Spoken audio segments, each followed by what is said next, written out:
বিবাহ করানো হলো রাসূল সাল্লাল্লাহু আলাইহি ওয়াসাল্লামের ফুফাতো বোন হযরত যায়েনব রাদিয়াল্লাহু তাআলা আনহার সাথে। বনিবনা হয় নাই, যার কারণে হযরত যায়েদ বিন হারিসা রাদিয়াল্লাহু তাআলা আনহু ওনার স্ত্রীকে তালাক দিয়ে দিলেন। রাসূল সাল্লাল্লাহু আলাইহি ওয়াসাল্লামের ফুফাতো বোন যায়েনবকে কি করলেন? তালাক দিয়ে দিলেন। তালাক দেওয়ার পরে আল্লাহ তাআলার হুকুমে রাসূল সাল্লাল্লাহু আলাইহি ওয়াসাল্লাম হযরত যায়েনব রাদিয়াল্লাহু তাআলা আনহাকে বিবাহ করলেন।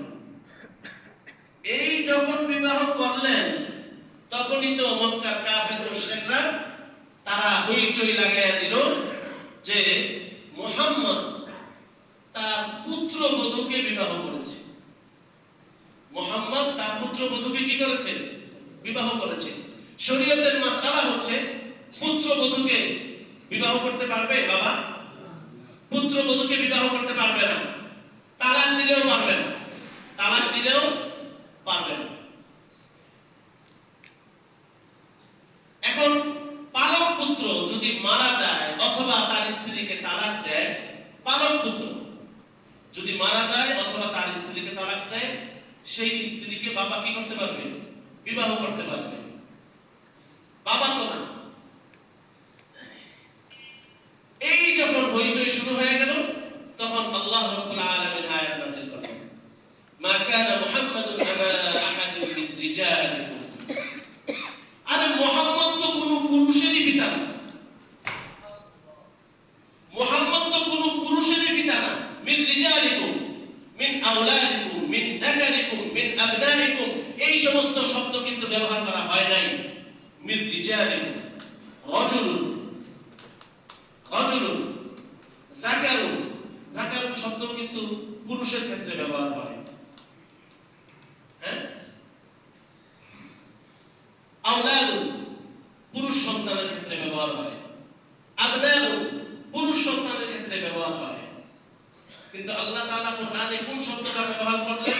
মিন রিজালিকুম, সাবালিক, বালিগ, পুরুষ যাকে বলা হয়, যে বিবাহের উপযুক্ত। আরে মুহাম্মদ তো কোনো পুরুষেরই পিতা নন। রাসূল সাল্লাল্লাহু আলাইহি ওয়াসাল্লামের ছেলে সন্তান ছিল না? 3 জন বা 4 জন, কিন্তু তারা শৈশবেই ইন্তেকাল করেছেন। কেউ বালেগ পর্যন্ত, বালেগ বয়স পর্যন্ত পৌঁছে নাই, শৈশবেই ইন্তেকাল করেছেন।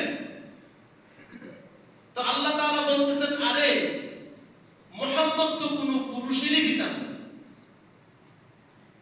তাহলে তার সন্তান আসবে কোথা থেকে? আর তোমরা যে কুপ্রথা চলে আসতেছে এটা শরীয়ত সম্মত নয়। পালক পুত্র নিজ পুত্রের মতো নয়।